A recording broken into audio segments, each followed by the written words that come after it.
Good morning, Vietnam. Yeah. Oh, it's morning for Abel. Yeah, it's morning for me. Okay, now, in all seriousness, welcome back to YFA, your weekly nerdy news recap that we like to talk about in the realm of video games, movies, TV, sometimes comic books. Sometimes not, most of the time not, but Yeah. we talk about that too. I am Al, and I am joined by, The night owl, Abe. yes, who just woke up 20 minutes ago. Yeah, 20, 30 minutes ago. It's a rough day. Yeah, I woke up an hour ago. It's such a double-edged sword waking up late over the weekend, because it's like you want to sleep in, but then you wake up at noon like I did, and you're like, ah, shit, my day's already halfway over, and I only get 2 days off a week. Yep. And it's like, I hate everything. But it was nice, and I'm happy to be back here to do this show Nice. every week with you. What do we have to talk about this week?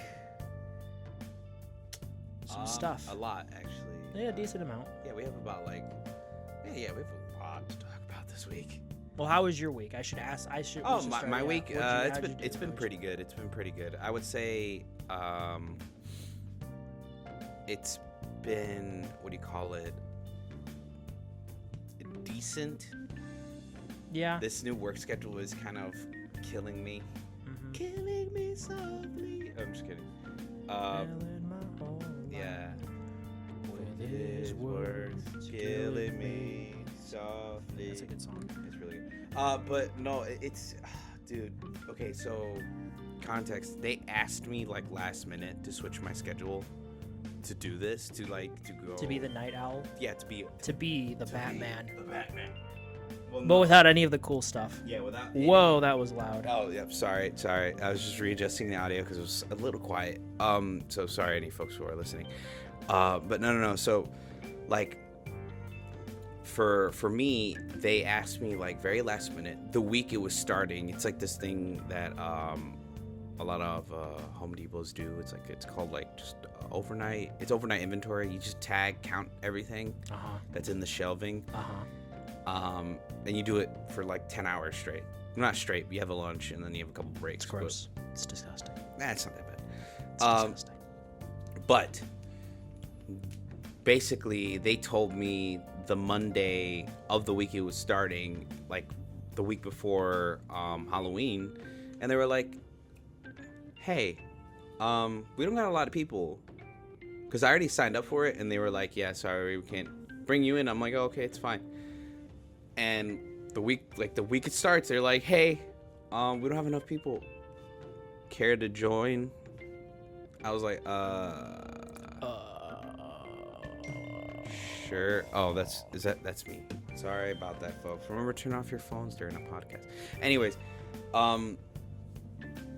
the absolute, like, oh my god, yay. And then at the same time, I was like, fuck.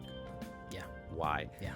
So they had, I was told, okay, we'll change your schedule and we'll put you on the overnight shift.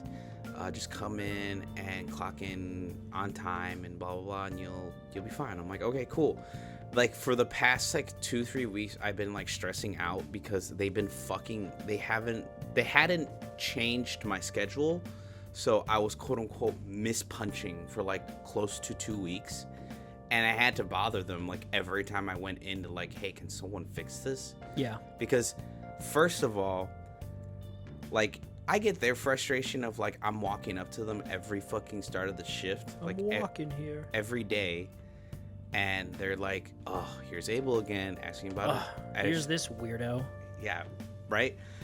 But like that machine determines how many hours I get for the week. That determines how much pay I get that whole week. So yeah, sorry. no, I remember clocking in at Hobby Lobby. Yeah, so like, sorry if me bothering you is such a detriment and annoyance, but like this is like my paycheck. This is what pays for my cat's food. This is what pays for my groceries at my house. This is what helps pay for certain things in the house. I don't miss having to clock in.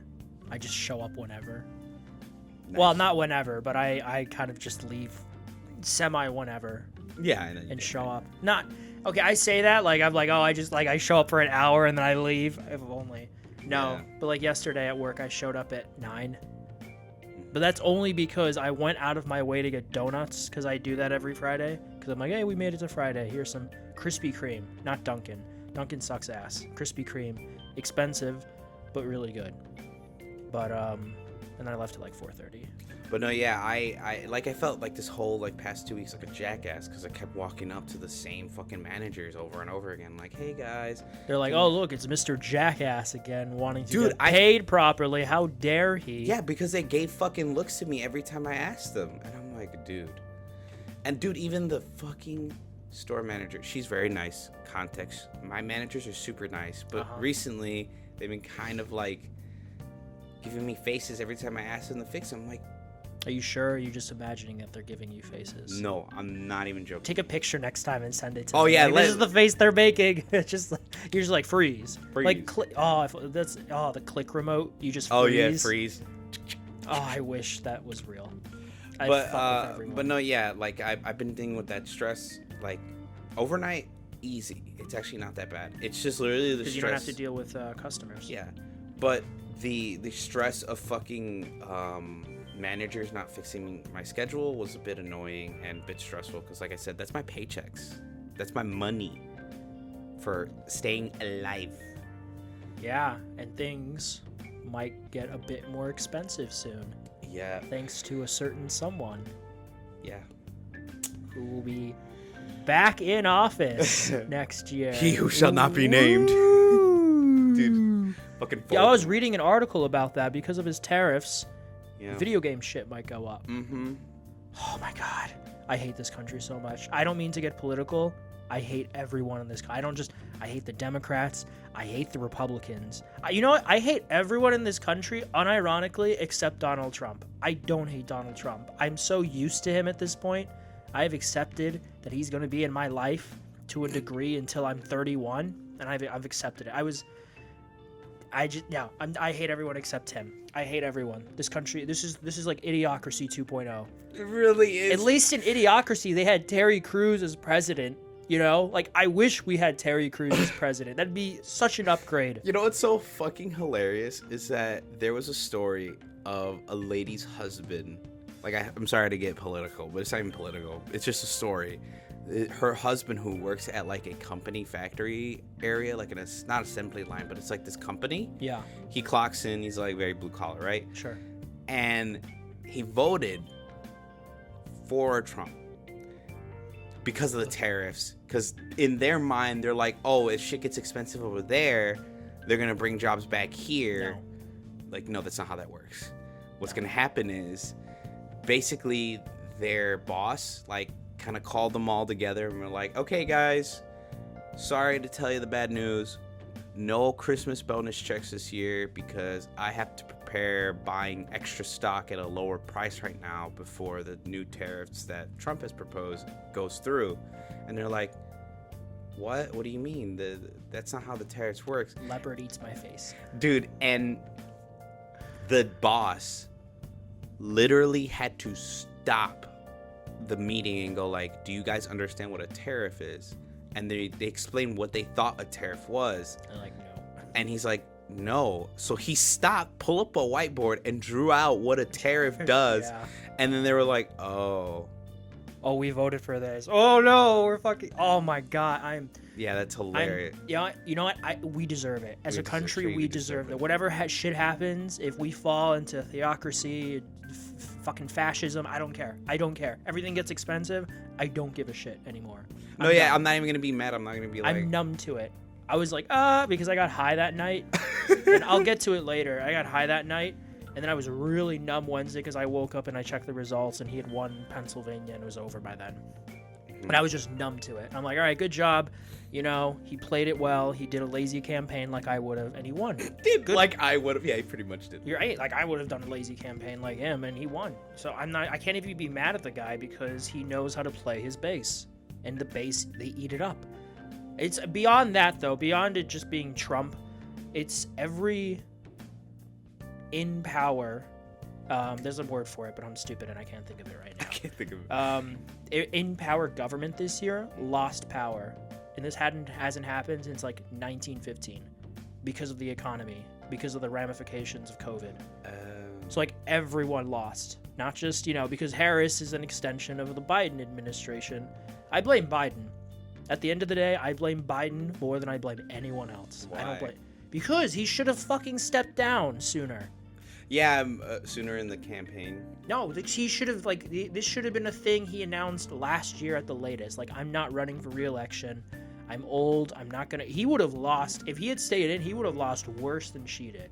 Like, she would have lost big time. The margins that it would have been, man. Okay, we're getting to this. Isn't a political podcast. I will give a shout out to a political podcast called Pod Save America. That's really good that I've been listening. They're cool. It's a bunch of guys who used to work in the Obama administration. Oh, okay. And they're good. Yeah. All right, let's get to the nerdy stuff.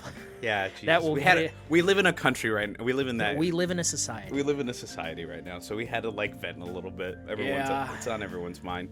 But so let's get to our first topic. Surprise this week, Death Stranding is on Xbox. Yay! Came out of nowhere. This is from IGN. What's his name? Kojima? No, Norman Reedus. Woo! Yeah, Norman Reedus. And Baby. Death Stranding is finally on Xbox after Kojima Productions announced the game's release for Series X and S. Wow. So no Xbox One. Okay, because it was a PS4 game. I mean, yeah. And the Xbox One sucks. Yeah. It's terrible hardware. Hideo Kojima's first post-Metal Gear game first launched on the PS4 back in 2019 and on PC a year later. Today, in November 7th, this was 2 days ago, Thursday, at the time of this recording, Death Stranding's Director's Cut is on Xbox Series X and S and Windows PC, courtesy of publisher 505 Games and alongside a 50% launch discount. The timing of the launch, which comes exactly 5 years after the PS4 exclusive release, suggests Sony's console exclusivity deal for Death Stranding has now expired. No shit. No fucking shit. It's weird. I thought this was on PC already. Was it not? I could have. No, it is. I think it is. Death Stranding is on PC. Maybe it wasn't the director's cut that wasn't on PC. Or maybe it wasn't on Xbox console. You know what I mean? Okay, then there's this whole blurb from Kojima that you have all the director's cut stuff is on. The definitive experience is on. It's on. Xbox and PC now. Yep. I still need to play it. I want to play it before the second one comes out. Probably sometime next year. I'll play the director's cut. Seems like a game I'd like. I like walking around and doing weird Kojima shit. Have you ever seen his Instagram? No, actually. Wait, no, yeah, I have. I follow him. He just posts these random artsy photos of food and nerdy shit he gets. And then stuff, from his work life, you see him in the office and doing, and then a lot of the time he'll have this random, it'll be music from Death Stranding. He does that a lot. Or there's this random clip of music from a movie he likes. He's a big Mad Max fan. It's just, he's being pseudo-intellectual artsy with his posts on Instagram. And it kind of makes him seem pretentious, but I kind of enjoy it. So it's, that's why I follow him. But anyway, I digress. If you're interested, it's now on Xbox, so I just wanted to give a quick shout out to that because it was a surprise. Yeah. That's a good surprise. I mean, there's still a lot. I think there's 2.5 million Xbox consoles, so if anyone wants to get fucking Death Stranding on Xbox, fucking kill it. It's a good How game. many did you say? I think there's 2.5. I don't know. 2.5? No. You know what I'm thinking? I'm not thinking of the right thing. That would be terrible if there were only 2.5 million Series X's sold. I think there's 11.5. No, Abel, dude, that would be horrible. We're 4 years into this console cycle. Dude, I don't even remember the numbers. I don't know why. I think it's pandemic numbers. How many sold? If it's 11, I'll be fine. 11.5. As of June of this year, they've sold 28.3. Oh, okay. Which is still pretty bad because I think I just saw earlier today that the PS5 has sold 60 something. so it's twice as many. But let's be honest, it's console-wise. I mean, you might as well just have a PC at this point. Yeah. I mean, it's obviously more expensive, but it's just, why do you even have an Xbox? Just makes... Especially now that we know stuff like, we know Indiana Jones. That's coming to PlayStation next year. Doom the Dark Ages coming to PlayStation next year. You know what's funny? I remember when we were talking in I think the first 3 episodes of the podcast, my concern was like, we're never going to see Doom the Dark Ages. Or, well, we didn't know it was Doom the Dark Age at the time, but like the next Doom game or Indiana Jones on PlayStation. And look at now, ironically, they'll probably be the best console versions because of the Pro. Literally, yeah. Which I'm looking forward to because I have a Pro. I think what's even more hilarious is at this point, I feel like Sold out. Xbox should make their own PC and call it the Xbox Series X PC. The PC2. The PC2, there you go. We're still waiting. Yep. But you want me to start the next topic? Or are you gonna wait? I think you were saying something, right? What was I saying? Oh, Death Stranding on Xbox. No, yeah, we already finished that. Yeah, you can go ahead.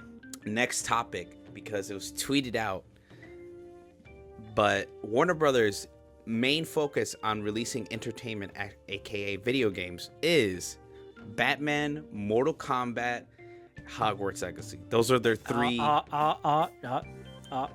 forgot one. Oh, in DC. Well, no, it was DC, but he specifically meant this is an earnings call. But yeah, Sarts, whatever the fuck his name is. What is his name? You know, the dude, David Zaslav. Zaslav, yeah. No, there's one more. I want to see if you can guess what it could be.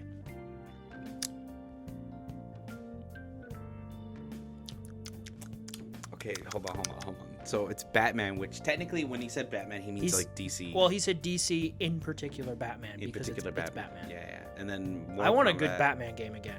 Hogwarts Legacy. Fuck, I know it's on the tip of my tongue. Game of Thrones. Yeah. Game of Thrones. Yep, I forgot. Yeah, Game of Thrones. So, I mean, cool, but because of recent events in the Warner Brothers sphere, aka the games they released, Suicide Squad Kills the Justice League, being an absolute fucking flop. Yeah, that was part of it, because this article I have pulled up from IGN talks about that, because it was not good for them. No. This was during a financial call. The CEO said on the game side of things, because they talked about other shit, the company plans to double down on just 4 titles and significantly reduce the number of video games it releases in the process. You know, quality over quantity, but hopefully the quality does shine. But that's my concern. And those are the 4. When I saw that tweet, it's like, okay, I know it says Batman and DC. What's up with the Wonder Woman game? That's okay. Thanks for bringing that up. There's something I can shout out right now because it's on the DC Warner Brothers side of things. This week, actually, on Monolith's homepage, they actually updated the color banner, the color schematic of their banner on their homepage to reflect Wonder Woman's colors, which is something I saw a couple people point out. And the thought process is that, you know, what are we getting towards? Wonder Woman, the game releasing. Probably. No, Abel, come on, no. I don't know. I'm blanking right now. What's up in a month? What happens in a month? We've talked about it so many times. What do you? Oh, the Game Awards. Yeah, the Game Award. Yeah. Dude, my brain, it's just fried. His brain is fried, ladies and gentlemen. Oh, He's only been up for 40-something minutes. We got to cut him some slack today, but not next week. But yeah. So I mean, that's still happening, of course. It better because of the Nemesis system. Yeah, holy fuck. But that's the thought process there because of the little tease, and it makes sense too. Suicide Squad's out of the way. We've known about that game since 2021. It's time. It could very well be a 2025 release. Maybe. Hopefully, that'd be great. Awesome, honestly. But yeah, I mean, we'll be here. We'll record it. So maybe that's one of our predictions, actually, that it's going to show up at the Game Awards. We double dipped on that prediction. Because we said it would be announced this year, and then we also said that it would be at the Game Awards. This year, yeah. So please, Monolith. Please give us our points. But yeah, he said, his quote here, "We're through some of the worst, and it hasn't been pretty on the gaming business, but we have 4 games that are really powerful and have a real..." I don't know that word. constituency that love them. And we're Very- going to focus very on big those four buzzwords. primarily. We're going to go away from trying to launch 10, 12, 15, 20 different games. Ugh. I think we have a real chance now with the focus to have the gaming business be steadier. We have 4 strong and profitable game franchises with loyal global fans. Hogwarts Legacy, Mortal Kombat, Game of Thrones, and DC in particular, Batman, because it's Batman. We are focusing our development efforts on those core franchises with proven studios to improve our success ratio. Yeah, because we just got the VR game and it was good. It's a good VR game. I'm almost tempted to buy a Meta Quest 3. It's only like $350, and like I can buy that before Trump gets into office and everything gets expensive. Jesus. Yeah, that's why I'm actually kind of glad I got the fucking Edge. Yeah, I have the Pro, so I'm set for the next 4 years. No, yeah, you're good. You got now more. Than Yeah, we both. You got the expensive controller. I got the expensive console. Yep. But yeah, this makes sense. No, yeah, it does. It does. Because it does. Hogwarts Legacy, shout out, we'll say it now, has sold 30 million units as of right now. I am not one of those because I am waiting on the director's cut that Jason Schreier talked about, and he's always right. So that'll probably Watch it. Like it was supposed to come out, and then they canceled it because of this. They're like, no, we're just gonna. No, focus. they're gonna melt that. They know there are people like me out there who are gonna buy that. 1,000%, I'm gonna buy that. That to me almost seems like a Game Awards announcement. That seems like a perfect place. Oh, I think she wants water. Oh yeah, sorry, my cat. She's scratching at the bathroom door. That seems like a perfect place to announce something like that. Yeah, you know what? Yeah, you're probably right. You know, the one thing I'm hoping for we get from the Game Awards is we get a teaser from obviously the Wonder Woman game. Yeah. I'm hoping there was that rumored Marvel versus DC That's not game. happening. That I know that's not happening, but there was that rumored one with Ed Boon. Yeah, I think that's. I don't know if that was true or if that was just one of those things he talked about. To like maybe that was kind of planned or they pitched it at some point and it fell through, or if it was just kind of a passion project idea. Because I mean, obviously, who wouldn't love it? Because we got DC versus Mortal Kombat, Marvel versus Capcom. I would love a new DC versus Mortal Kombat. Like, go all in. Let me decapitate Superman. I mean, yeah, fuck it. Especially since they dipped into Injustice, which, like, if you guys they're wrestling. If you guys don't know, if you guys do not know, Superman literally vaporizes Shazam's brains In Injustice. And he kills Lex Luthor. He also fucking annihilates Green Arrow. Oh yeah, he beats the shit out of him. Yeah, I will talk about them later. But I reread / re-skimmed pretty much the entirety of Injustice and all the tie-ins. Yeah. But yeah. Oh, there was something I wanted to say and I completely forgot what it was. Oh, sorry about that. No, you're fine. Fuck. They mentioned it here. Earlier this year, Bloomberg reported that staff at Rocksteady were currently working on a director's cut of the phenomenally successful Hogwarts Legacy, while leadership pitches a return to single-player focusing its live service misstep. Could that bitch Batman be successful? Wait. There was a rumor, actually. Oh, Rocksteady's shit. I know working what on it was. Hogwarts Legacy? Some of the staff are. Oh, okay. That's something I did hear about. No, give me a moment. There was a rumor. I don't know how credible this is, but it makes sense. Let me pull it up. Oh, yes. Okay, so I don't know how reputable this person... YouTuber Vara... We talked about this, and I'm like, it will happen eventually. Again, don't know how true this is, but it makes sense. Vara Dark claims her sources say a remake of Arkham Asylum has been internally greenlit. Oh, okay. If it's a remake, what do you think should be remade about it? I'm not gonna lie. I seen combat. Yeah. I mean, if you go from like playing it chronologically, if you go from Origins to Asylum, I mean, come on. Like, he's so much more fluid in Origins. Yeah. Okay, combat. What else? Like, real quick. Like, let me think about this. Combat would be a big one. More gadgets, because like you have more. I'm pretty sure you have more gadgets in Origins. Again, doesn't make sense. Maybe a bit more to the map, a wider variety of enemies, fucking tool the boss fights because the boss fights suck. I know this subreddit's not happy about it, and I want a new game too. I think the only boss... This is probably this person. I don't know how reputable this person is, but knowing how shitty and stupid or how stupid Warner Brothers is, this makes sense. I did say I wasn't expecting something for like maybe 5 to 10 years. Wait, do you think they'll reuse Kevin Conroy's voice? Like all his lines? That's maybe. Yeah, I mean, if they can. It depends on how much they want to change. Okay, again, so if this could be nothing. Let's see if Jason Schreier ever comments on it. But combat, the boss fights definitely need to. That's easily one of the worst aspects of that game. Maybe making the map a bit more fleshed out. Yeah. Certainly, although the riddle trophies the riddles are great. The riddles are great. I think gadgets, probably some more gadgets. Okay, yeah. The one thing though I would say for the bosses, I didn't mind the Bane fight. I think what you mean by bosses, the overuse of Titan. Like the overuse of the Titan monsters as bosses. No, I just mean the quality of the bosses. Well, the Bane fight is okay, but it's pretty Poison average. Ivy was great. No, she wasn't.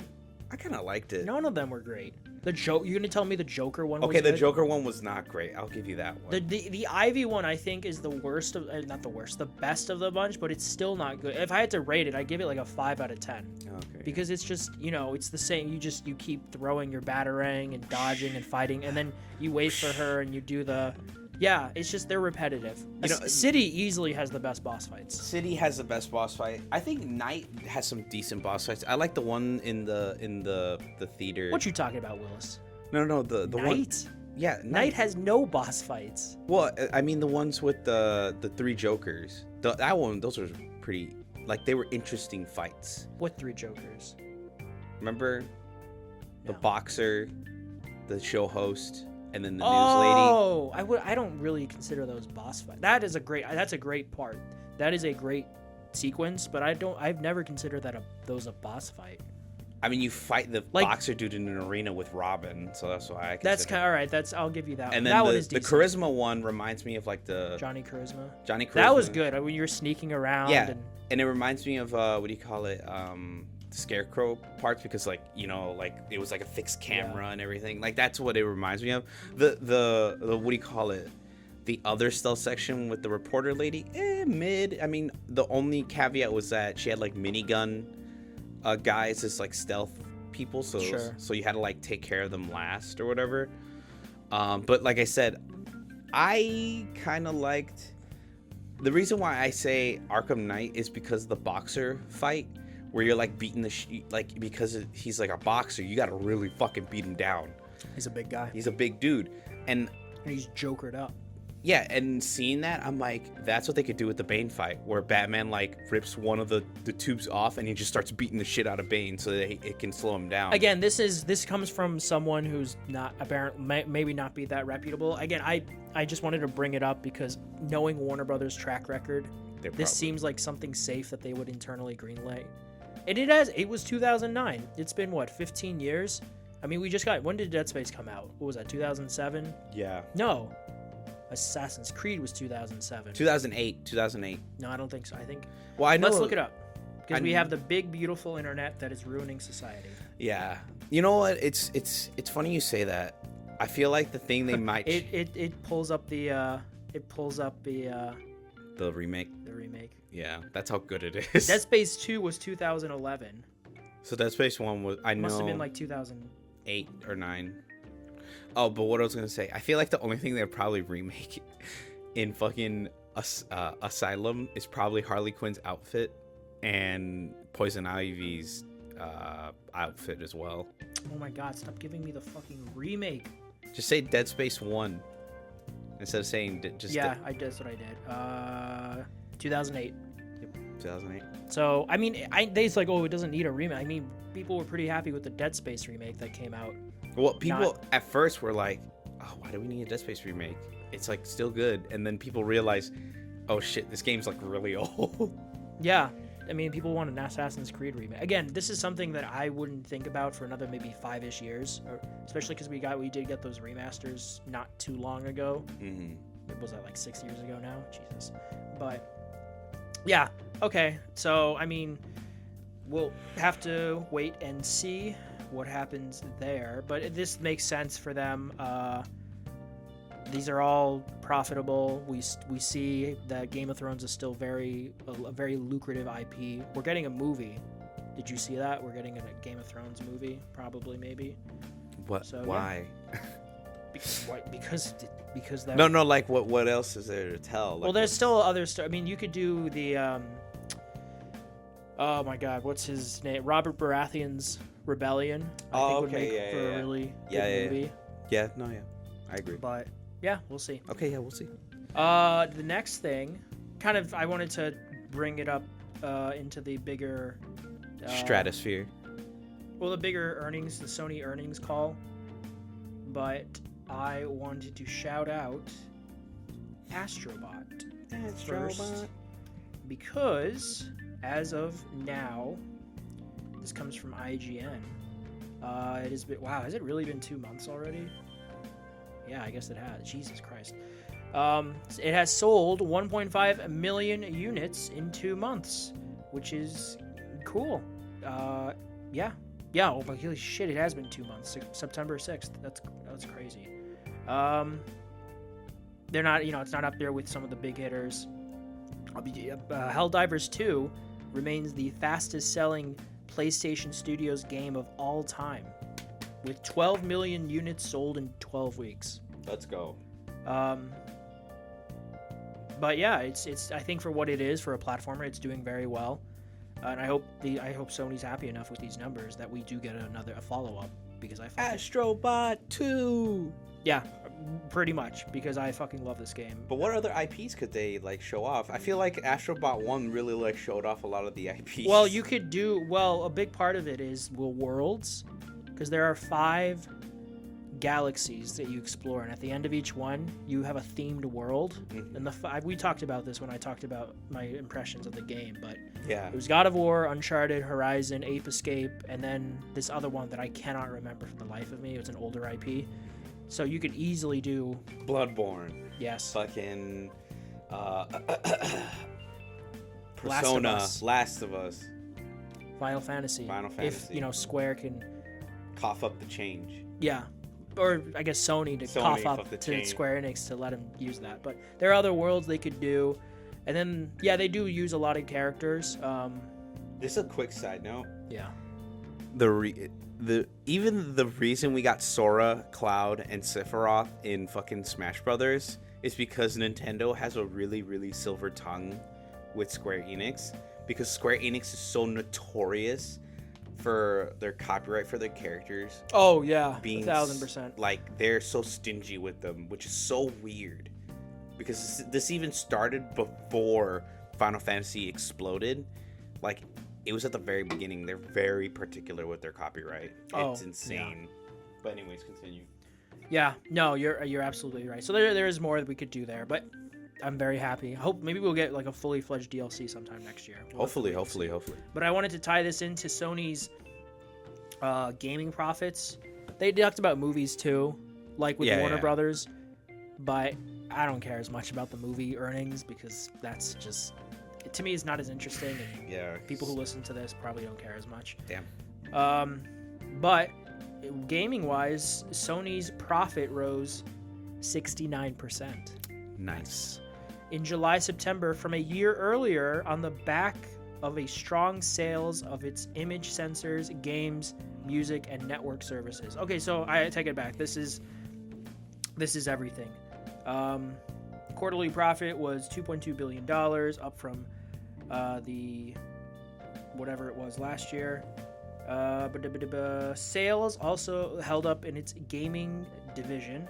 During the last quarter, 3.8 million PlayStation 5 game consoles were sold globally, compared with 3.9 units sold the same period a year ago. Demand remains strong for the PS5. Shit, I would hope so. No, this is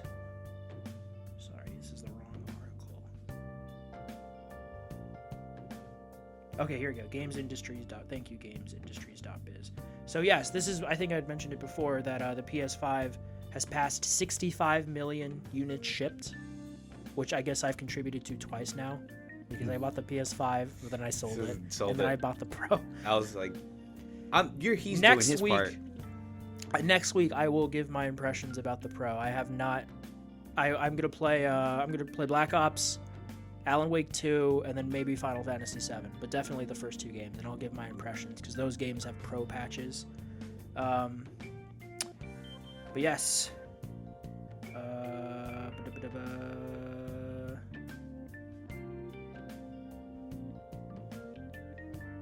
The growth in game and network services was attributed primarily to rising sales of third-party games, a big one being Black Myth Wukong.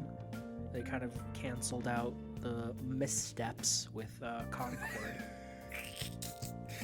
PlayStation, the hardware profitability improved, but sales continued to decline. I mentioned that before.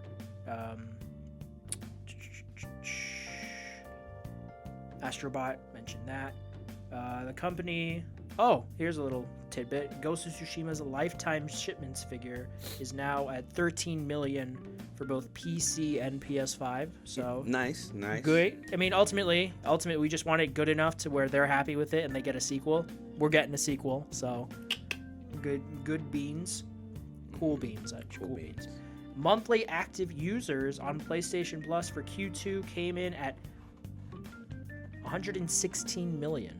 And I'm one of them. I'm doing my part. I canceled mine. Well, no, yeah, I did cancel mine. But then you're going to reinstate it. Next year, maybe. Unchanged from the previous quarter, but up from the 107 million reported this time last year. Okay, so I think the lesson to take away from this is that despite Concord, they still did pretty well last quarter. Yeah. Even though Concord was a big old flop. I think it was more of a what do you call it? What? It wasn't a financial hit. It was more of a reputation hit for Sony. I think it was also, well, I mean, there was money that was lost with Concord. Yeah, but a lot of it was probably covered by the fact that they. Well, yeah, the fact. I mean, these earnings show that they still did well enough last quarter, even with the huge hit that was Concord. So, and then next year we're getting Death Stranding, Ghost of Yote. Maybe a couple of other things we don't know about yet. We'll have to wait and see. Yeah, because fuck you, Jim Wright. No, I am praying for Venom. Oh, but we'll talk about that actually in a bit. Oh, okay. There was some sad news that I saw yesterday. But yeah, good for Sony, I guess. This is all you. Yep. Thank you for handing the mic over, aka handing the spotlight over, folks. You know me. I like playing Destiny. I heard about the Destiny Rising mobile game, and I saw a couple gameplay. Not bad. I'm kind of excited. I'm gonna wait. I'm gonna be like any other person and probably wait for it to release on console like they did with Genshin Impact. But anyways, if you haven't seen recently, but Destiny Rising employee working on Marvel Rivals and Destiny Rising were arrested a couple days ago. And you will not believe for what? For money laundering. Close to, if not, this is in their currency, by the way. The contract value involved in this case, approximately 2 billion yuan, which is their currency, which is about $280 million USD. The actual amount estimated to be involved, though, is between 8 million to 1 billion yuan from 28 suppliers. Wait, Abel. What? Do you hear something in your micro? Yeah, I do. The static? Yeah, it's because I think I'm leaning on the cord a bit. That's my bad. Okay, but... Oh, sorry, continue. I just heard it. But no, you're good. So, basically, the perpetrator, whose name has been publicly announced, Zhang Lang, who was investigated. It was reported several employees of his channel center were also under investigation. Among them were employees who were responsible for purchasing traffic for many NetEase top products. Most of the employees involved, including Zhang Ling, have no longer been found in NetEase internal system today. So basically, apparently happened. NetEase folks got tired of Marvel Rivals and Destiny Rising and started doing money laundering scheme. So that's insane, especially with two big IPs under their belt. And this gentleman, Zhang Ling, is the NetEase general manager. So he's not some like guy at the bottom. He's like some guy in the big seat. He was arrested, taken away by NetEase internal anti-corruption department. So it's their own internal police for the investigation. So that's wow. And that's like right before Marvel Rivals is set to launch in a couple weeks, right? I think it's this month that it releases. I think so. Let me check. Yeah. You might be right. So this is kind of like a whoa. Yeah, but do you really think... Oh, it's December 6th.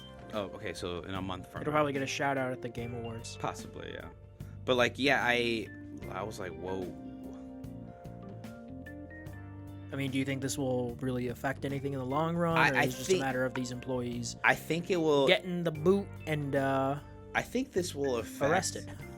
I think this will affect people's trust in NetEase in a way, in a good and bad way. I think in a good way, they'll see like, oh, NetEase themselves is like does internal investigations of their own company to make sure there's no like corruption or money laundering kind of shit, right? But at the same time, it's like, now do we trust these teams that are working on this game? You know what I mean? Yeah. Like, do we trust them working on Marvel Rivals now and working on Destiny Rising, which I heard got some players really excited, and I heard it was really good. So I'm like, hopefully this doesn't put a dent in Marvel Rivals looks. I that looks fun. I'm going to try that out. Yeah, I really want. Is it free to play or? I think it might be free to play. It better be free to play. Yeah, imagine it's not. That'd be hilarious. Well, it could go one of two ways. It could go the Helldivers way. $40. Well, again, that's PvE. That's not PvP. Mm-hmm. So, but this is PvP. Yes, PvP. Concord. PvP. The face I just made when you said that. Oh man, I know I mentioned it last week, but that episode is gonna be so fun. Dude, that's gonna be secret level. You know what's gonna be fun? They probably canceled it and put in a different game. I think it's too late for that, Abel. I think it's very too late for them to do that because the show comes out. That's gonna fucking suck. Imagine Concord's actually like a decent show to watch. Like that. That would be hilariously ironic if it ended up being the best episode of the bunch. Yeah, watch it be the best episode, and then they're gonna be like, okay, well, it didn't do well as a video game. Let's greenlit a TV show, and then maybe we get like a whole fucking series. I saw a lot of comments saying like, oh, it looks interesting enough for a single player premise, but multiplayer wise, it's like, who gives a shit? Clearly, no one did. No, yeah. I think the single player premise of Concord could have been really good because it's like, oh, you go on these planets, scavenge, you're doing like these, you're basically the Guardians of the Galaxy, just minus having been like affiliated with Marvel. Mom, can we get Guardians of the Galaxy? We have Guardians of the Galaxy at home. Concord. Anyways, even the name, just like it's so generic. Yeah, we talked about this last. We did talk about this. How like, generic. Yeah, clearly it didn't help. Gotta have an exciting name. Ravagers of the Frontier. Isn't that a Ravager? That's in Guardians. The Ravengers. That's what's his face? That's the name of the bandit faction. Yeah. Yeah. But I was thinking what's his name? Yondu. Yondu. Yeah. That's the Ravengers. I was gonna go like Ravengers of the Frontier or Scavengers of the Frontier. That would have been a better name. Yeah, Scavenger. Oh, there you go. There you go. Sony, sign me up, man. Hire me. Hire me now. Hire me as an idea guy. There's actually there's like actual positions in like gaming industry which is like you're the idea guy, and you just basically come up with that'd be fucking great, man. Yeah. Just spitballing. But I'm sure it's a balancing act too, because it's easy to come up with the best ideas ever, but executing them is a whole different ballpark. Yeah, because then you gotta get budget, manpower, limitations of technology. Exactly, engine technology limitations. Yeah. But anyway, that's what happened. That was such a weird curveball because I saw it last night. I was like, what? And then you passed out. And then I passed out. But like money laundering, that's insane. That's wow. That's like some shit you'd see in Breaking Bad. Yeah. Yeah. Well, he was smart about it because he bought the car wash. Yeah. To launder his money. So they didn't bat an eye. Yeah, that's I mean that's bad guy 101. You buy a legitimate business as a front so you can launder your money through it. Yep, get clean money to access over time. But yeah, that's my little topic done. What's next? What's next on the list? This came out today from D23 in Brazil. I'm so excited about that. I love the first season. Season 2 of Andor is premiering April 22nd of 2030. Could you imagine? Yeah, dude, I was about to say what? Right? No, 2025. It's okay. It's next year. Yeah. This will be the last season of the show. Makes sense. Because it's before. Yeah. Rogue One. Yeah. Which I will probably rewatch right after watching season 2 or watching season 2. A bunch of people. I'm not going to list all these people in the show. It's for those of you who are not familiar, Andor is about the dude from Rogue One and his story and the build up with the rebellion taking place between the events of episodes 3 and 4. Diego Luna, it plays the titular character, the lead character. It's really what's so exciting about this compared to a lot of the other Disney Plus Star Wars is the quality is so much better than the others. It just feels like a higher tier of show in terms of acting, pacing, the budget. I mean, it's just who's directing and producing Andor? Because you're saying all that, I'm like, Oh, Tony Gilroy. He's the showrunner. Yeah, he's okay. Yeah, he's pretty good. He's pretty good. So yeah. Because this is one of those projects that they wanted to do. This isn't something Disney was like, oh, we need to do this because they're a fan favorite, a la Obi-Wan, Boba Fett, Ahsoka, all fan favorites, all got shows, of course. They're okay to varying degrees. Yeah. But this is something Tony wanted to do. He wanted, because no one was asking for an Andor show. No, yeah. No, I mean, I like Rogue One a lot. It made $1 billion at the box office. I think that's what Disney's not realizing is make shows that people don't want, and then they'll want them. Well, I mean, it's more than that. Look at The Mandalorian. Shows. No one was asking for a Mandalorian show. I mean, yeah, but that's one of those shows where the premise is like, okay, that sounds cool, Whereas the premise for this, you're like, oh, who gives a fuck, We saw Rogue One. Who gives a fuck about Andor? Right, exactly. Who is this character that... people don't really remember the characters in Rogue One. They remember kind of the visuals and it's a very great movie to watch. Visually stunning. Visually, it's stunning.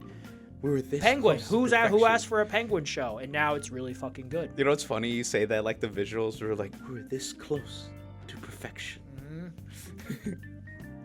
I own the first season on 4K because I love this show so much. Nice. But yeah, that's the news from D23, April 22nd. Very excited. Also announced this week from Amazon, we are getting a Mass Effect show. You know that I'm not surprised because N7 day was yesterday. The Mass Effect series. Thursday. Thursday? Yeah, today's the 9th. So it was Thursday. Today's yeah. You know what? Yeah, thanks you overnight for fucking up my sense of time. But yeah. Mass Effect TV. Yeah, right. TV series is in the works at Amazon from Fast and Furious 9 writer. Woo! You know what? I get it. We'll bang, okay? Yeah, that's actually a perfect line. Yeah, no, that. Yeah, so. A Mass Effect TV series, this is from Variety, is officially in development at Amazon MGM Studios. Variety has learned exclusively. Daniel Casey is set to write and executive produce the adaptation. Karim Zreik, I'm butchering these, will executive produce under his Cedar Tree. Is that how you pronounce it? I can't believe I have to ask this. Cedar Tree? Cedar Tree. Cider Tree? Productions banner with Ari Arid and EA's Michael Gamble, also executive producing. Cedar Tree is currently under an overall deal at Amazon MGM Studios. Yeah, this was previously reported back in 2021 that Amazon was in negotiations to develop a Mass Effect TV series, but there had been no updates on the project until now. But yeah, that's pretty much all we know. I've only played like an hour-ish of Mass Effect. You have played all three. All three. Well, you haven't played Andromeda, have you? No, I haven't touched it. But you've played the trilogy. So what do you want? What are your expectations for this show? I'm expecting... Okay, this is what I'm expecting. I'm not expecting a full-on rehash of the story. Mm-hmm. I want a Mass Effect TV show that tells some of the game's story, but adds like a lot more to it. Like, I want to know more about Shepard before Mass Effect 1. Like, I know he was a part of like this like squadron before. I can't. Oh my god, it's been a while since I played Mass Effect, and I feel like an idiot now talking about it because I had such a great experience with it. But like a little bit more about Shepard before he gets to be a part of the N7. The oh my god, I'm forgetting the name of the fucking ship. Anyways, before the events of Mass Effect 1, just a little bit. I'm not talking like give me full background, his parents and everything. No. Just a little bit. And then the I think my one thing also is which Shepard are they going to go with? Probably male. Femme Shep, a lot of people like that one too. But I'd say male Shepard is more iconic, you know? I mean, he is on the cover art, I think, for the I feel second like game. He's on the cover art of the second game, right? Let's look this up. I think that's what also caused like I- discourse, is because like, oh my god, no. Wait, who's on the cover art of the first one or the legendary edition? Yeah, the legendary edition. No, none of them. It's just. Oh yeah, it is neither of them. But the Mass Effect, I think 1 or 2 had like it was 2, I think, that had a male Shepard. No, the first one does too. Oh, okay. I think all three of them do. Yeah, all three of them do. See? All three have the buzz cut Shepard. Buzz cut Shepard. Well, bang, okay. Yeah, so I think they're gonna go with me. I feel like he's the more iconic one, you know, compared to female. Like, on the flip side, I think if they never will. Are they doing an Assassin's Creed show, or am I just hallucinating? You're hallucinating because we never talked about that. No, yeah, they did the movie. Which I kind of liked a bit. No, yeah, I agree. I kind of like that movie. Dude, I just realized an Assassin's Creed show would be really cool if done well. Like, each season is set during a different time period. It'd be expensive because of all the,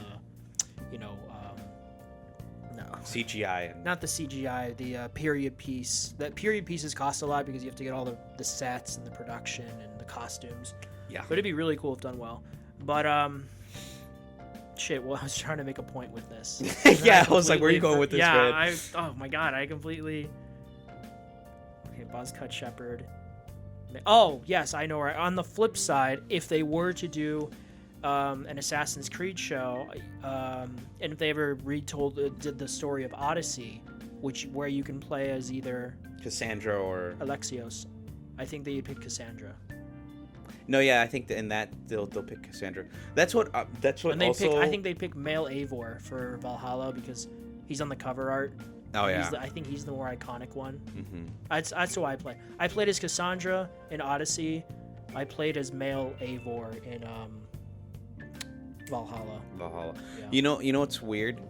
I think my also weird concern is with this Mass Effect TV show, if the people from BioWare goes like, oh yeah, this is canon, like this is the actual story, or like it's like you can play the video game or watch TV show. And isn't that what they did for The Last of Us? No, yeah, that's what they did. They're like, yeah, this is the version this is the story. This is technically the story. The video game's the video game, but like the video game is this. It's so funny when you weird. frame it like that, because it's all not real. It's not real, but like the whole point. All fiction. It's all fiction.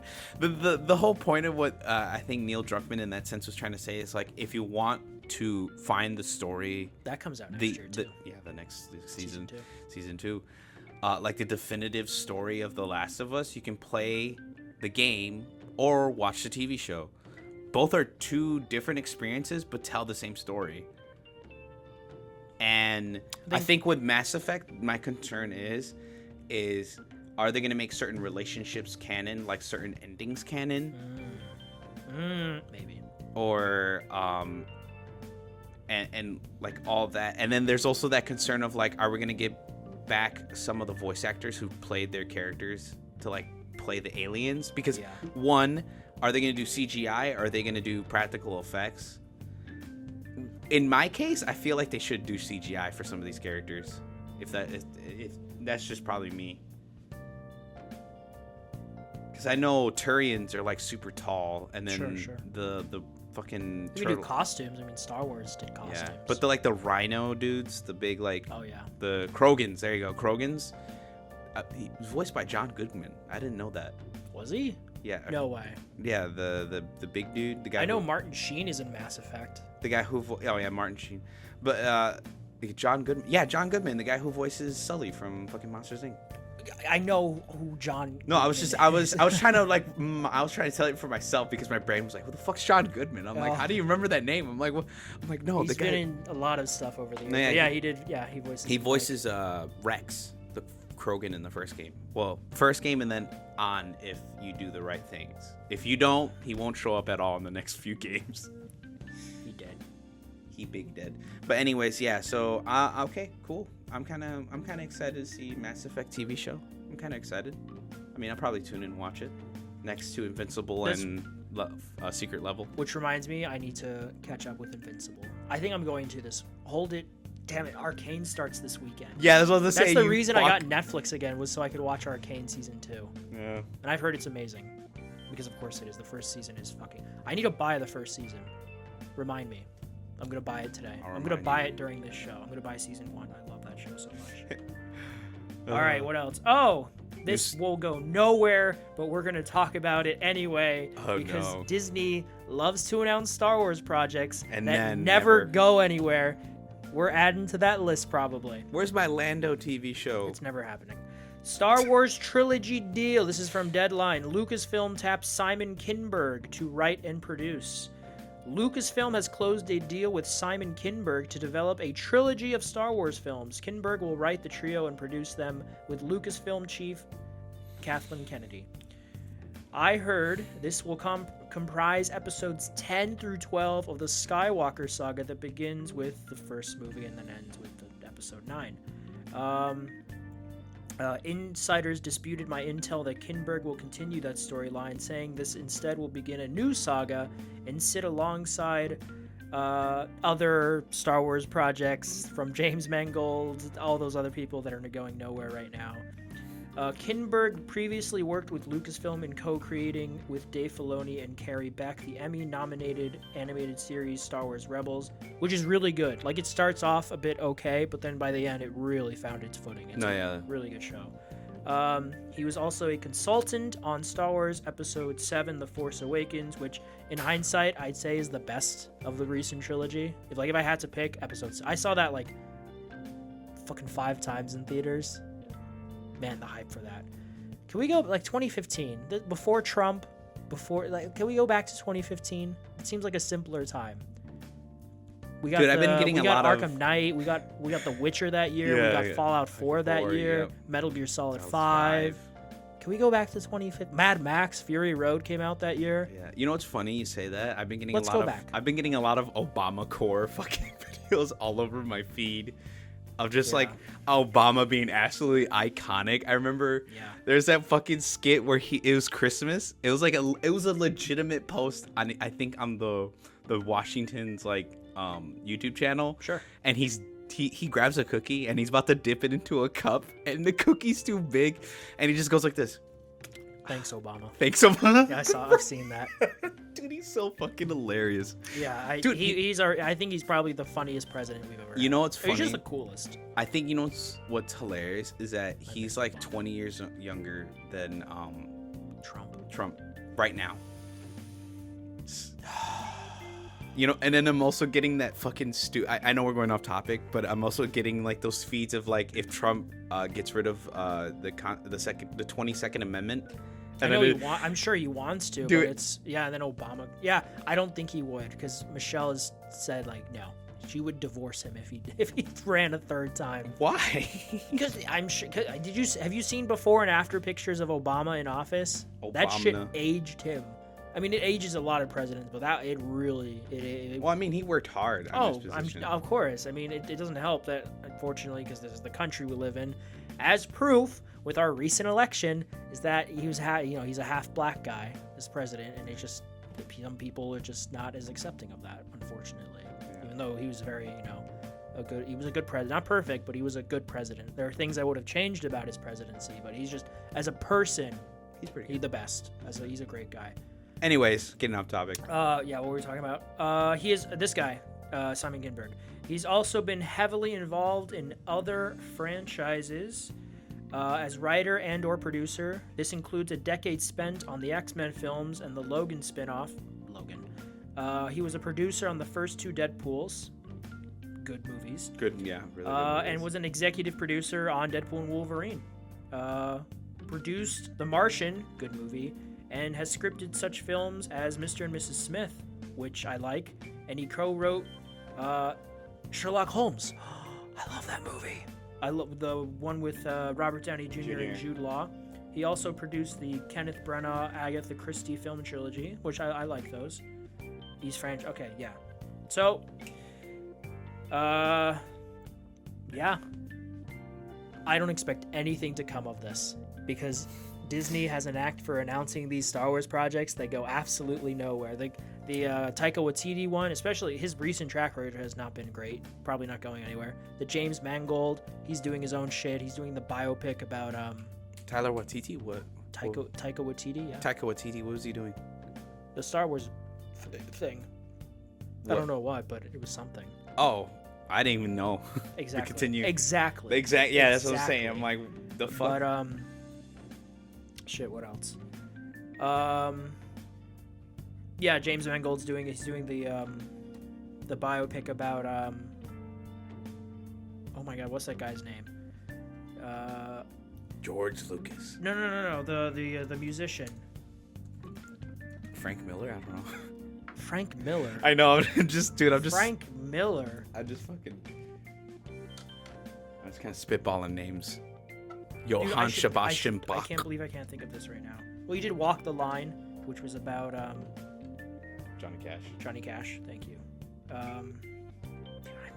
My mind. I'm just going. Like I'm literally just. My brain is farting right now. To see look, if I still feel. I focus on the pain. The only thing that's real. Why isn't it coming up? It's with what's his name? Timothy Chalamet. A Complete Unknown. It's about I can't believe this guy. He's like, where is Bob Dylan. Bob Dylan, Jesus. God, I can't believe I couldn't think of Bob Dylan. Bob Dylan. Yeah, it's he's doing Bob Dylan. The Jedi Order, that's his project. Then there's a bunch of other shit. So we'll see what happens. Wow. Okay. Well, Patty thanks, Jenkins Disney. was gonna do a Rogue Squadron movie, but that was a while ago. And then Wonder Woman 1984 happened, and Ooh. Yeah, that movie's not that bad. it's kind of bad. It's kind of bad, but it's not that bad. I kind of like Pedro Pascal's character. Oh, he is the best thing. I mean, that's Pedro. That's Yeah. I mean, he's in Gladiator 2, which I'm so excited about. Dude, I am fucking overly excited about. I really want. Like, to I know see it's not like there's a good chance that it's not going to be the best, and it's definitely not going to be as good as the original. But I don't care because Pedro Pascal is in it, and I like Roman shit. Yeah. And what's his name? The guy from The Equalizer. Oh my god, his name keeps blanking on me. Denzel Washington. I know his last name's Washington. I just forget his first name all the time. I'm like, it's Washington something. It's Denzel. It has to be. I'm like losing my marbles. But yeah, I don't expect anything to come of this, but we shall see. And the last thing, this is the sad thing I mentioned before, that I mentioned because of Sony stuff, more specifically Insomniac. We learned yesterday that Tony Todd passed away. He was Candyman, for those of you who don't know. More recently, he voiced Venom in Spider-Man 2 and did a phenomenal job. Fantastic job. He was 69 years old. I'm not sure if we know the cause of his death, but he passed away this past week. He's just amazing voice. Such a good voice. Amazing Candyman, amazing actor. He's really good. I hate that I haven't, but I've never seen the original Candyman. I've only seen the recent one. I think he's in the recent one. He was in the Night of the Living Dead remake. He was in The Crow. Oh yeah, he's the Night of the Living Dead, the one in the mall, right? Or no? No, that's the original, or no? No, he's in the remake. The remake. The Night of the Living Dead is the original. That's the farmhouse one. Yeah. Man, there's so many Night of the Living Dead. I was just like, which is the one? He was in Final Destination. It's just a very... Oh yeah, he plays his death in Final Destination. Tony Todd. Oh, well, that makes sense because, I mean, his voice. Yeah. That makes all the sense actually. Yeah, I was very sad. This kind of hit not. I mean, obviously it hit hard, but you know, kind of like when Lance Reddick passed away. Just that was so abrupt. Yeah, I mean, he was. I mean, his legacy will be remembered. It was so abrupt that to this day they haven't changed Lance Reddick's voice. So I mean, they have, but it's only for the final campaign, which is for what? For Destiny, like. Oh, okay. Keith Davids didn't fully replace his voice. He only just voiced the ending of the final shape, and that's it. Everything else, like his voice in like some replayable missions, and his voice in the tower, like when you talk to him, is still Lance Reddick, as like a memorial, like a tribute to Lance Reddick that he's still Ars of Allah. But anyways, continue. And he was in Horizon as yeah. Oh my god, yeah, Lance Reddick was. I know who you're talking about. He has like that piece in the side of his head. He kind of has like the little holographic thing. Kind of the bad guy. Yeah, kind of the bad guy.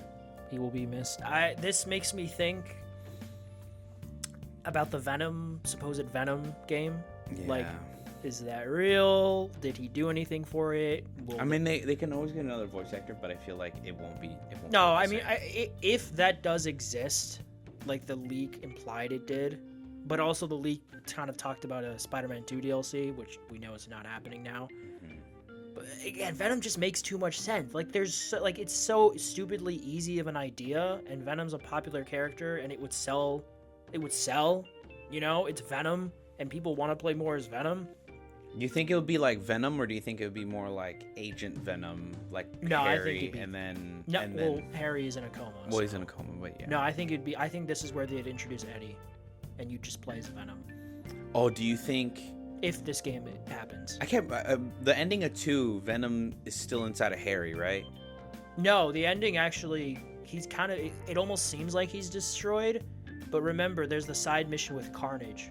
With whatever Cletus Cassidy, he gets away, so yeah. We're gonna get Carnage, and you can't have Carnage without Venom. Yeah. But that's what I'm thinking. You could easily have it be to where like, oh, a little piece of symbiote escaped, and that's all it needs because it's a hive mind. So yeah, and I mean like he literally infected the whole city, so which is hard. That's hard to clean up. That's hard to clean. So you could easily write it that, Eddie got infected during that whole shebang. And he had like a perfect bond with Venom. Yeah, exactly. That he lives through him. This is also, if it were to happen, this also seems like a really good Game Awards announcement. Oh, yeah. Like a Spider-Man, Venom, or just Venom. Yeah, just Venom. Yeah. God, I hope this happens. And then if it does, I think they would have done they probably would have done all the voice acting already for Tony. So, and then there's stuff from Spider-Man 2 that they. Yeah, I think that's what people don't understand is voice acting. It comes before everything. Like they'll have Well, they do the voice acting and then they animate around. Yeah. The voice actor. So Well, you get actually, the best performance out of it. Yeah. Or if it's mocap, they do mocap first and then they do voice. Yeah, they do more. Just to clean up the lines. Sure. Yeah, because if you remember the God of War one, like they did already do the motion capture. Did you watch that documentary? Yeah, Raising Kratos. Yeah. I want to watch the last. I think I've watched the first Last of Us one. I'm not sure, but I definitely want to watch part 2. Nice. I think it's on YouTube. I'm gonna watch that. But yeah, rest in peace, Tony Todd. Yep. Amazing voice, amazing talent. Gone too soon. That's all I got for this week. Yeah, I think that's a wrap for the week, but not fully wrap. Our What did you do? PWRs. What did you do? You son of a bitch. I played mostly Dead Space, impossible difficulty. Did you platinum it? No, that's what I'm saying. Boo. Yeah, I know. I still haven't finished it, but like I said, I am in the process of completing impossible mode. If anyone knows, if you've ever played Dead Space, the remake's impossible difficulty achievement, it's literally beaten the whole game without dying once. And impossible difficulty has the difficulty damage and health, or not damage, sorry, and health, sorry. The damage of hard difficulty, and obviously the one save, no respawn difficulty. Like it's all you got to do in one go. Well, not one go, but you got to make sure you just don't die. And I'm making it even harder on myself. I'm doing it plasma cutter only, which is actually the recommended way to beat impossible difficulty, because it's like every upgrade counts. So Yep. Only upgrading one weapon and upgrading your armor is like the most efficient way. But like it also, like if you feel like you're not that confident in like just using the plasma cutter the whole way through, you can also just upgrade the Ripper. The Ripper is like really, really good. Rip and tear until it is done. Rip and tear until it is done. In the first age, in the first battle. Sorry. Anyways, but yeah, so impossible difficulty, Dead Space, having fun. I just beat the Leviathan a couple days ago, so I'm just, whew, that was tough. That was fucking tough. It was. He doesn't care. No, yeah, my cat doesn't care. He's just looking around. Dead space into dead space. But no, yeah, it is very difficult. I'm not gonna lie. Like, the jump scares still get me a couple times because I keep... Have you shit your pants yet? No. I've gotten scared shitless once because I kept hearing music. I'm like, what the fuck's going on? And then I turn around, there's a necromorph chasing me, and I didn't know. Because like I said, I'm doing impossible mode, and the best strat is to just run, like to complete objectives as quickly as you can, get as many upgrades as you can along the way. Only upgrade the plasma cutter. Every time you see a workbench, always upgrade. And like just all this, like I literally watched like a whole 20-minute like guide, not guide, but like more like a tips and tricks on how to do it. Yeah. Like only have one weapon, which is the plasma cutter. But at the same time, so I'm doing 2 trophies. I'm doing the impossible difficulty and then beating the whole game just using the plasma cutter. At the same time? At the same time. You're a madman. Yep. So, and they were like, you can just do only plasma cutter, which is recommended because like I said, it saves up on upgrade modules. It lets you to be fully upgraded by the end of the game for your suit. But if you want, you can just not have to worry about that many upgrades for your suit, because all you really need is your health upgrades, oxygen upgrade, and your stasis upgrade.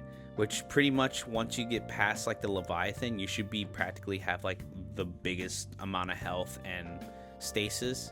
And then the plasma cutter, like you can literally just get up to where you have the fire weapon, not the fire weapon, but the fire upgrade, where when you fire shots from the plasma cutter, it causes burn damage, and it can kill most necromorphs like this really quickly, and you don't need to upgrade any further. So they also go like, you can also use like the Ripper or the Flamethrower or a couple other weapons. But if you just want to solely like save upgrades for just keeping you like sustainable and alive, then don't worry about it.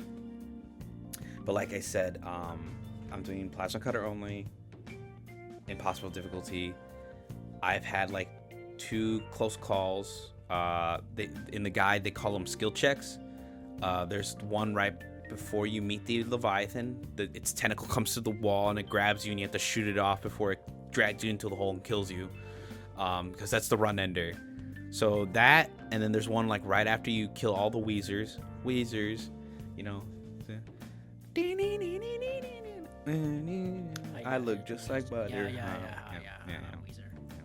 Anyways, but after you beat the Weezers, there's another one. It grabs you, and that one's fast. Like if you fuck up, I almost cried because I was, bro.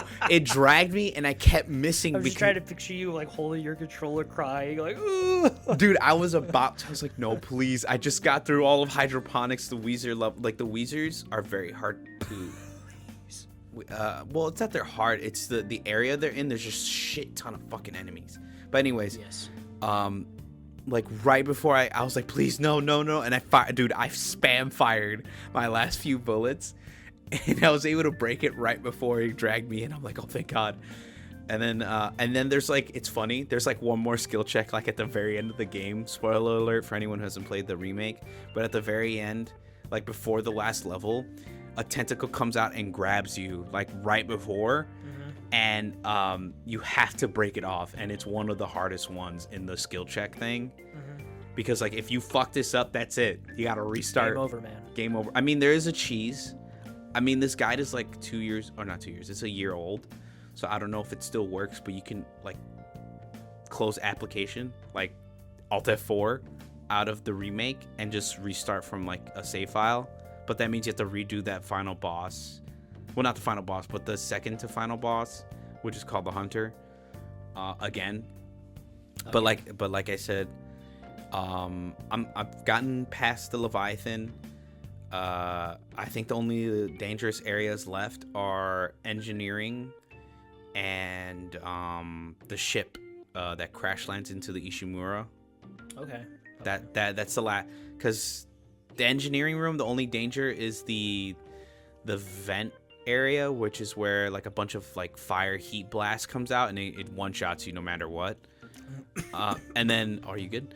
And then I have the, what do you call it? The military ship that crashes into the Ishimura. It's like the main objective. It's to disarm the nuke. Fun fact: disarm the nuke. And when you go into the room, you have the exploder enemies, and if you kill the exploder enemies, you die. That's it. It blows up the shit. Makes sense. That's another run killer right there. Those are like the dangerous parts of the game that like will end your run if you fuck up. But yeah, after that, I think it's just the final level, and that's pretty much a breeze. You deal with like a shit ton of enemies, but at that point you're so like upgraded and have like so much like damage resistance that it's like playing base game. The only problem is like you'll get overwhelmed because you're only using a plasma cutter. But yeah, no, I'm breezing through it pretty fast. I also played a lot. Because of Monster Hunter Wilds, and quick little fun fact: Monster Hunter Wilds broke like 500,000 players on Steam just from the beta, which is insane, and it was a free beta. But I've been playing Monster Hunter World Iceborne, just getting ready for Wilds. I've also been playing some Overwatch. And yeah, that's I haven't watched anything. I haven't read any. I did read Wonder Woman, Absolute Wonder Woman. Oh, you did. And I read Superman Absolute.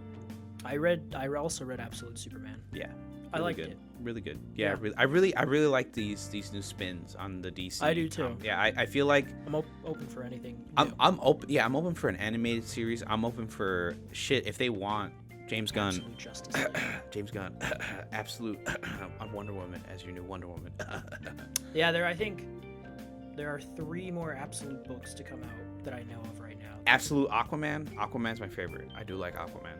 No, sorry. There is a new Aquaman book coming out in January, but that's just the mainline Aquaman. There's Absolute Flash, Green Lantern, and Martian Manhunter. Oh, okay.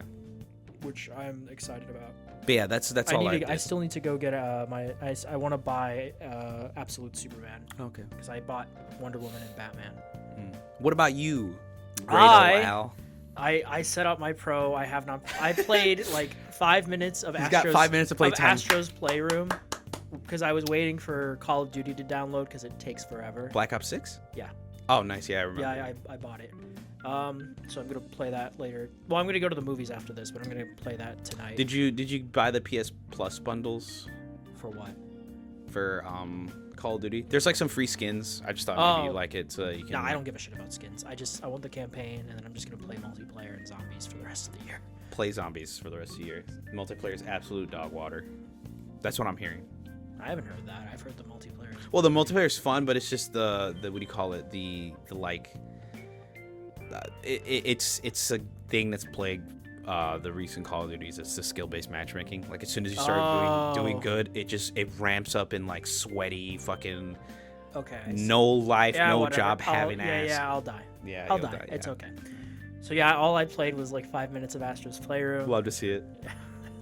But I have my pro now, and I'd set up. What did I watch this week? I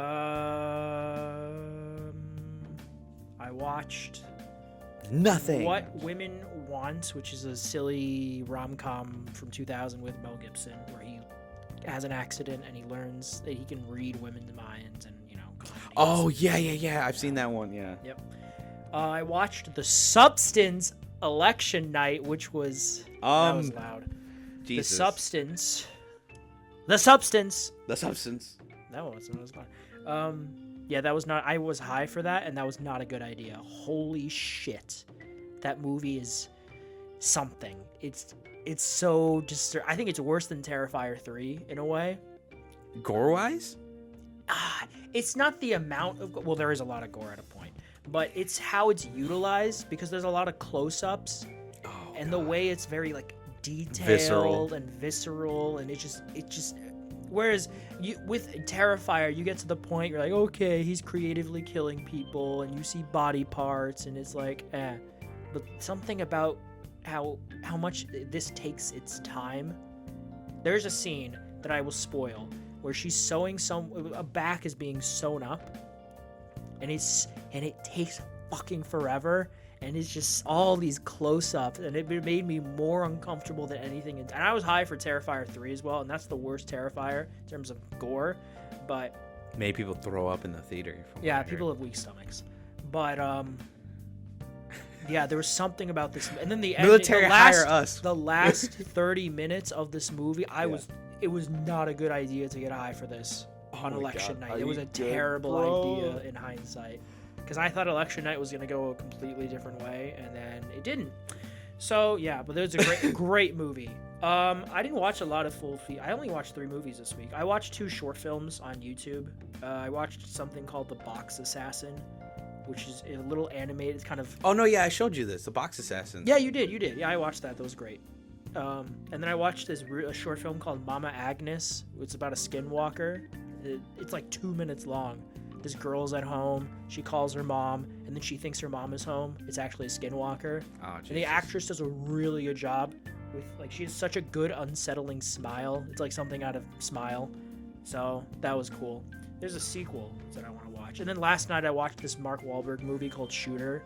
I think it's based on a book. He's ex-sniper. Army. Oh, and then he gets blamed for... He gets blamed for an assassin. He gets set up, and he has to prove it. He has to prove his innocence, and he does. And it's a good action movie. I really liked it. But yeah, that's all I watched this week. Oh, reading wise, God, I hear this like drone is beeping. I think it's you, because I don't hear anything right now. Oh shit, is it? Fuck. Yeah, it could be me. I read Absolute Superman. I liked it.